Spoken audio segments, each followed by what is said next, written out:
Bonjour tout le monde, un petit exercice aujourd'hui qui concerne notre sandwicherie. On a fait le pattern Decorator où on a implémenté un système de gestion de sandwich à option, hein. On prend le pain qu'on veut, les composants qu'on veut. Et en fait, cette, euh, cette manière de faire, on a juste la partie pattern, mais on ne l'a pas mis en place avec une interface graphique.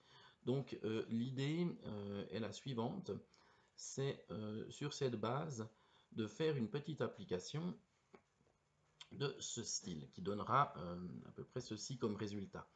Donc on veut que l'utilisateur, le vendeur, ait sur sa tablette, sur sa caisse, vous appelez ça comme vous voulez, ceci. Une liste des pains possibles, une liste des ingrédients. Alors ces listes de pains, ces listes des ingrédients, nous allons les stocker dans des énumérations. Je vous en montre une à titre d'exemple. Allez, ça veut venir ou pas? Voilà, donc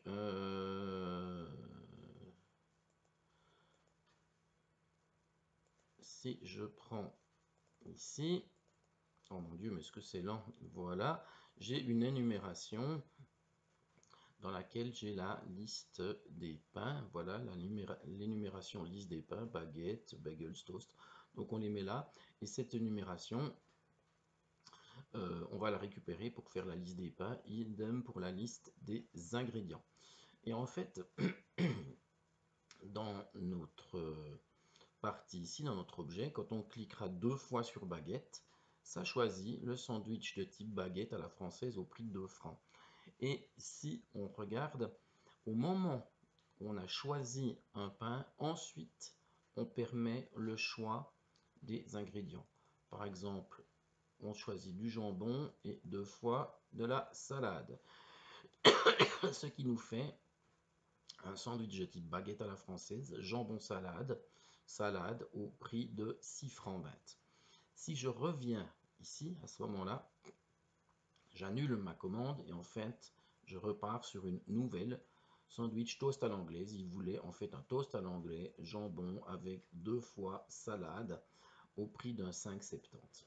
Et au moment où on a fait ceci, que la vente se conclut, on fait vendre et à ce moment-là, on voit que on ne peut plus saisir la liste des ingrédients. Il faudra d'abord saisir de nouveau la liste des pains. On a vidé l'information ici et on pourra mettre cette fois une baguette, un triple salami. Je ne sais pas si c'est très bon, hein, un triple salami. Et on a fait vendre, on voit que notre triple salami est sauvegardé. Ce qui se passe, c'est que dans notre système, nous avons une connexion à une base de données, et cette connexion à une base de données va nous permettre de, chaque fois qu'on fait une vente, de la stocker à titre de, voilà, pour savoir ce qu'on a vendu, pour pouvoir faire des analyses à plus long terme, quels sont les sandwichs qui se vendent le mieux, à quelle heure vend-on plutôt des sandwichs salami, à quelle date, etc., etc. Donc ça, c'est le principe. Cette base de données, ben, vous la faites simplement comme ceci. Moi, j'ai fait une table sandwich. Je lui ai mis une PK. La composition du sandwich, le prix du sandwich, la date du sandwich. Alors la date de type timestamp, ça veut dire il prend la date et l'heure. Et par défaut, j'y mets la date et heure du moment où on est en train de faire ça. La PK, c'est la PK-SAN. Et puis voici un exemple de, de requête d'insertion. Si on vient voir maintenant dans ma base de données, donc use, c'était magasin, peut-être, je sais plus. Select étoile from us, show tables, pardon. Nous sommes dans MySQL et pas dans Oracle. Oui, c'est bien dans la base magasin que j'ai mis ça, TB sandwich, select étoile from TB sandwich. Nous y voilà. Et on voit que des sandwichs, j'ai pris ici un triple salami, baguette à la française, salami, salami, salami, pour 8 francs 20, qui a été commandé le 21 du 4 à 8h12.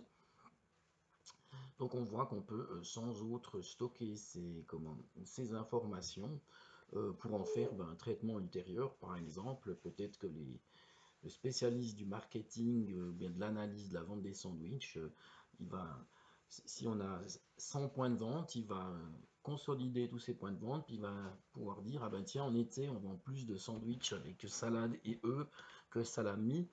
Et puis en hiver, je sais pas, il nous faut peut-être plus de gras, on vend plus de jambon, salami, œuf, puis moins de salade, par exemple. Hein, ça vaut ce que ça vaut, mon analyse. Mais voilà le type d'analyse qui pourrait être fait. Ce qui fait que notre application,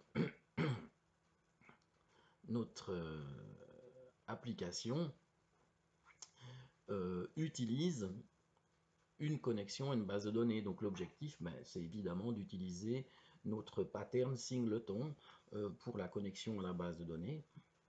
Et si vous regardez bien, j'ai fait une certaine hiérarchie dans mon application parce que ça commence à être un petit peu compliqué au niveau du code. Hein, il commence à y avoir pas mal de classes. Eh bien, j'ai une partie application. Cette partie application, elle contient mon interface graphique. J'ai même un lanceur, mais je n'en ai pas besoin puisque l'interface graphique est aussi un lanceur.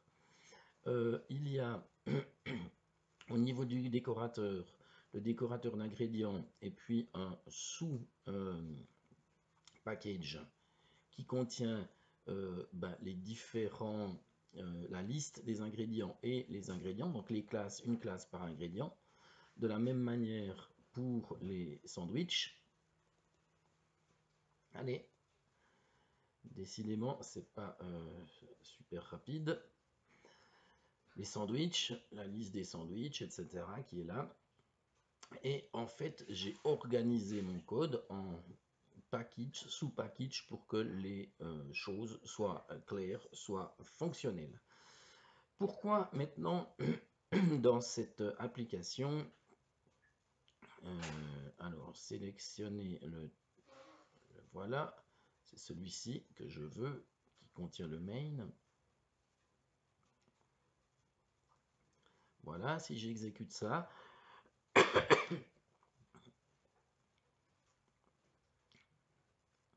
voilà. Pourquoi est-ce que je ne permets pas de commencer de choisir les ingrédients?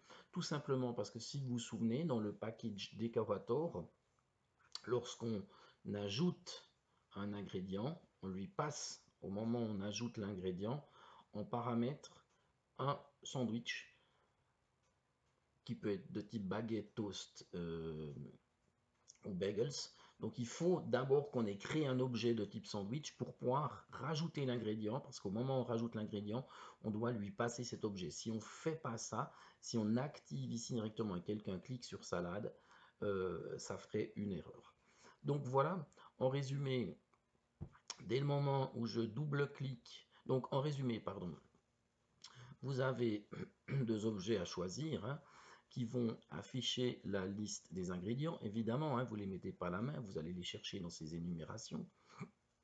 Au moment où vous ferez un double clic sur un pain, en fait, vous instanciez un sandwich de type bagels.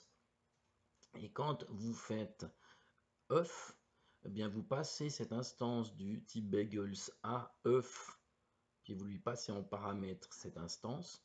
Cette instance sera reprise et fera un nouveau sandwich, mais qui est toujours de type bagels new-yorkais, œuf, etc., 4 francs. Et au moment où vous cliquez sur vendre, vous avez une connexion qui est faite à votre base de données. Vous allez écrire dans la base de données. Vous utilisez pour ça des prepared statements, hein, vous n'utilisez pas les statements toutes simples. C'est beaucoup plus facile de travailler avec les prepared statements. Vous exécutez une insertion dans la base de données et en cliquant là-dessus, vous faites non seulement l'insertion, mais vous empêchez maintenant de nouveau de venir saisir un ingrédient. Vous videz là et on repart de la base et à ce moment-là, on peut de nouveau créer un nouveau sandwich. Voilà, cet exercice plus général vous permet de faire une petite application, hein, pour une fois qui en guillemets sert à quelque chose, qui vous permet d'assurer que vous maîtrisez les interfaces graphiques, que vous maîtrisez les événements, hein, puisqu'il y a des événements, des double-clics ici dessus, sur le bouton, que vous maîtrisez les écouteurs, comment mettre en place l'interface graphique en utilisant les outils. Hein. Moi, j'ai utilisé directement dans le Windows Builder. Il vous assure que vous savez mettre en place le pattern décorator, mais surtout utiliser ce pattern. Il vous assure que vous savez utiliser le pattern singleton à travers la connexion et il s'assure que vous êtes capable d'insérer des données dans une base de données, c'est-à-dire que vous maîtrisez la création des instructions SQL. Et en fait, cet exercice est une sorte de récapitulatif de ce qu'on a vu hein, depuis la partie Java avancée, c'est-à-dire les interfaces graphiques, la connexion aux bases de données et une première introduction à un ou deux design patterns. Hein. On a vu le singleton, le décorator, on en verra peut-être encore un ou deux, on ne va pas tous les voir, hein. On n'a pas le temps. Mais vous aurez compris qu'il y a derrière ces patterns des bonnes pratiques de programmation et ces bonnes pratiques, on les utilise ici dans une petite application pour valider tout ça. Voilà pour ce travail. Je vous remercie pour votre attention et je vous souhaite une bonne journée.